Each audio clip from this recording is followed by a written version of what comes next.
I want to start by asking you a question that might feel a little uncomfortable. When was the last time you felt truly seen by the person you're dating, rather than just used to fill their spare time? If you're watching this, I know you probably feel exhausted. You feel like you're doing all the heavy lifting, sending the first text, suggesting the plans, and constantly analyzing the subtext of their silence. It's a lonely place to be, standing in the middle of a relationship, wondering if the other person even knows you're there. But here is the painful truth we have to face together. We teach people how to treat us by what we are willing to overlook. Think about it this way. If you walk into a store and see a price tag on a watch, you don't get to decide what it's worth. The store has set the value, but in dating, many of us walk into the room with no price tag at all. We tell ourselves we're being chill or easygoing, but what we're actually doing is telling the other person, my time and my feelings are on sale for whatever you're willing to pay. If you feel ignored, it's rarely because they don't see you. It's because they've learned they don't have to see you to keep you. They've realized that they can give you 10% of their effort and still get 100% of your loyalty. This creates a curiosity gap that most people get wrong. You spend all your energy wondering, why aren't they choosing me? When the more dangerous question is, why am I still choosing someone who makes me feel invisible? The moment you accept breadcrumbs, those tiny, inconsistent moments of affection, because you're afraid of being hungry, you guarantee you will never be full. You aren't being patient for a breakthrough. You are subsidizing their bad behavior with your own self-respect. We stay because we hope the person they could be will finally show up while ignoring the person they actually are. But today, we're closing that gap. We're going to stop looking at their behavior as a mystery to be solved and start looking at your standards as a boundary to be enforced. Because the truth is, you don't get what you deserve in life.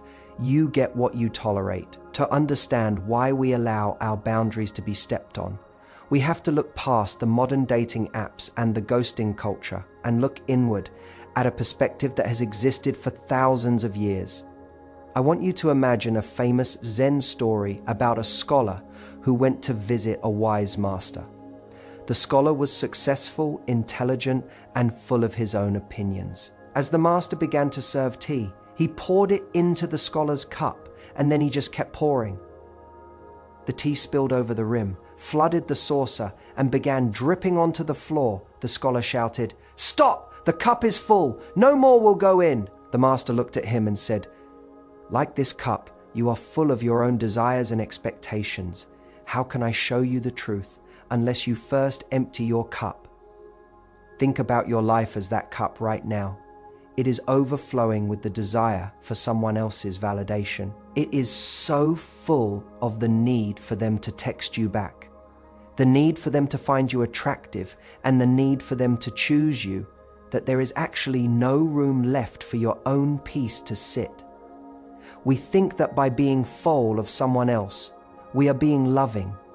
But ancient wisdom teaches us that a vessel is only useful when it has space. When you are so preoccupied with how they are treating you, you lose the empty space required to observe your own worth.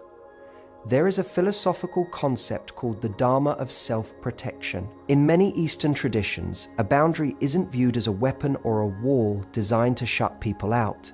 Instead, think about it as a gate to a sacred garden. If you own a beautiful garden but you never put a fence around it, the local wildlife will eat the flowers and people will stomp across the grass. You can't get angry at the deer for eating the lilies.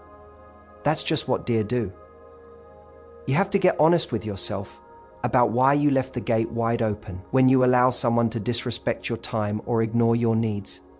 You are essentially telling the world that your sacred garden is actually a public park. You've made it a place where anyone can dump their emotional trash without consequence. The shift you need to make right now is moving from a state of clinging to a state of non-attachment. This doesn't mean you stop caring. It means you stop making your internal weather dependent on their external behavior. I want you to sit with this thought. Is this person actually worthy of the peace they are currently stealing from you? We often spend so much time auditioning for them, trying to be the perfect version of ourselves so they won't leave, that we forget to assess them. If you view your heart as a temple rather than a waiting room, the entire energy of your dating life changes. You stop asking, how do I get them to like me? And you start asking, does this person have the character required to enter my space? If the answer is no, then the most spiritual thing you can do is close the gate. It's not an act of hate, it's an act of worship toward your own life now. I know what you're thinking. You're sitting there thinking, I understand the philosophy and I know I'm being mistreated, so why can't I just leave? Why does it hurt so much to pull away from someone who isn't even giving me the bare minimum? To answer that, we have to step out of the heart and into the brain, because there is a very real, very biological reason you feel trapped in this cycle. I remember reading about a famous study involving Harvard psychologists and something called intermittent reinforcement. They put a pigeon in a cage with a lever. In the first scenario, every time the pigeon pushed the lever, it got a seed. The pigeon was happy, it ate, and then it went about its day. In the second scenario, the lever never worked, so the pigeon eventually just stopped trying. But in the third scenario, and this is the one that should scare you, the lever worked only sometimes. It was completely unpredictable. Sometimes the pigeon got a seed, sometimes it got nothing. Do you know what happened? The pigeon became obsessed. It began pecking at that lever frantically, ignoring its own health, ignoring its surroundings, completely consumed by the possibility of the reward. This is exactly what's happening to you when someone ignores your texts for 2 days and then suddenly sends a message that says, "Hey, thinking of you." That tiny seed of attention triggers a massive dopamine spike in your brain, a much higher spike than you would get from someone who is actually consistent. You aren't in love with this person, you are addicted to the slot machine of their validation. You're pecking at the lever, hoping this is the time the reward finally stays. But there's a deeper cost here than just your time. In modern psychology, we talk about a concept called self-efficacy, which is essentially the trust you have in your own ability to handle life. Every time you allow a violation of your boundaries, every time they say something disrespectful and you laugh it off, or they stand you up and you make an excuse for them, your brain registers a betrayal of the self. Think of it like a bank account of self-trust. Every time you stay in a situation where you are being devalued, you are making a massive withdrawal. Eventually the account hits zero, and that's when the dating identity crisis sets in. You look in the mirror and you don't recognize the person looking back because that person has stopped being their own protector. If you have an anxious attachment style, this is even more dangerous. Your nervous system is literally wired to mistake anxiety for chemistry. When your heart is racing because they haven't called, your brain tells you this must be a deep connection. But it is not a connection. It is a physiological famine. You are starving for safety, and your brain is telling you the only way to get it is to win over the person who is causing the hunger in the first place. It's a cruel paradox. The person making you feel unsafe is the person you're looking to for security. But once you understand the science of the slot machine, the spell starts to break. You realize that their inconsistency isn't a reflection of your lack of value. It's just a broken lever in a cage you were never meant to live in. You have to stop trying to fix the machine and realize that the only way to win is to stop playing the game. So how do we actually fix this? It's one thing to understand the psychology, but it's another thing entirely to change the way you show up when your heart is racing and you're staring at a silent phone. We need a blueprint. We need to move from the slot machines back to the driver's seat. The first step is defining your non-negotiable baseline. I want you to think about this logically. Most people enter dating with a list of preferences. They want someone tall, someone funny, or someone with a good career. But preferences are luxuries. Baselines are necessities. If you haven't written down what respect looks like in concrete black and white terms, you will always move the goalposts to accommodate someone you are attracted to.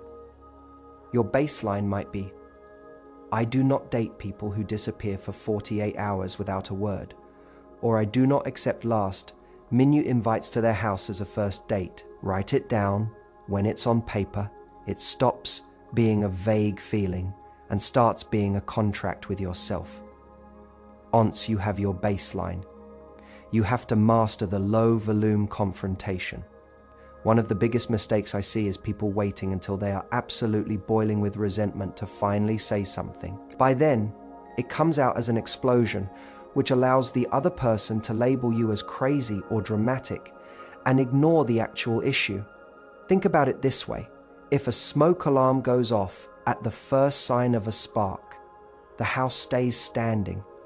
If the alarm only goes off when the roof is collapsing, it's too late. The next time they do something that feels like a violation, maybe they make a joke at your expense or they cancel a plan with a weak excuse, I want you to use a calm, I-centered statement. Say, I felt a bit disconnected when you didn't check in after saying you would. In the future, I'd love a quick heads up so I can plan my day. This isn't an attack. It's a test. You are testing their capacity for empathy. A person who respects you will adjust. A person who is just using you will get defensive or call you sensitive. That is your data. That is your answer. This leads us to the consequence bridge. This is the part most people skip. A boundary without a consequence is just a suggestion. It's actually just nagging. If you tell someone, I don't like it when you ignore me, but then you pick up the phone the second they call 3 days later, you've just taught them that your words have no weight. You have to be willing to walk away from the table when respect is no longer being served. I remember a client who was terrified of losing a guy she really liked. I told her, you aren't losing a partner, you're losing a source of anxiety. The consequence isn't about punishing them. It's about protecting your time. If they don't meet the baseline, you remove the access. You stop the audition and you start the assessment. I want you to flip the script entirely. Stop asking yourself, why aren't they calling? And start asking, is a person who doesn't call me back actually the kind of partner I want to build a life with? Think about the qualities you'd want in a best friend or a business partner. You'd want reliability, consistency, and respect. Why should the person who gets to hold your heart have a lower bar for entry than your dry cleaner? When you shift from how do I get them to like me, to I even like how I feel when I am around them, you reclaim your power.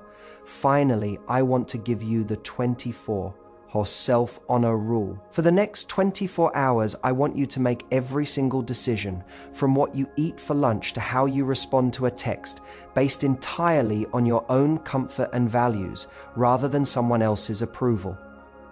If a text feels draining to answer, don't answer it. If you want to go to bed early, go to bed. This is how you rebuild that bank account of self-trust we talked about. Every time you honor yourself, you prove to your brain that you are a safe person to live with. You stop being a choice and you start being a standard. Because at the end of the day, the world will only value you as much as you value yourself. I want to leave you with one final thought, something that might be the hardest part of this entire journey to accept, but it's also the most liberating. I remember reading a study about sunk cost fallacy, which is a psychological trap where we continue investing in a losing proposition simply because we've already put so much time, emotion, or money into it. We do this in dating all the time. We stay with the person who ignores us or violates our boundaries because we think, but I've already spent 6 months on this. Or if I leave now, all that effort was for nothing. But I want you to look at it differently. Think about it this way. If you're walking down the wrong path for 5 miles, the best time to turn around is right now. walking a 6th mile doesn't make the first 5 any more productive. It just makes you 1 mile further away from where you actually belong. The time you've spent wasn't a waste. If it finally becomes the catalyst for you to say, never again, that pain you're feeling, that heavy, hollow sensation in your chest when they don't reply, that isn't a sign that you need to try harder to win them over. It is your soul's way of protesting the fact that you are living beneath your own dignity. We have talked about the scientist and the monk, but now I want to talk to you, the person who has to put their phone down tonight and go to sleep. I know it feels terrifying to set a boundary and enforce a consequence. You're afraid that if you finally stand up for yourself, they'll leave. And I'm not going to lie to you, they might. In fact, people who were benefiting from your lack of boundaries often do leave when you finally find your voice. They will call you difficult, they will call you changed, or they will just drift away because they can no longer get what they want from you for free. But I want you to hear me clearly. Letting those people leave is not a loss.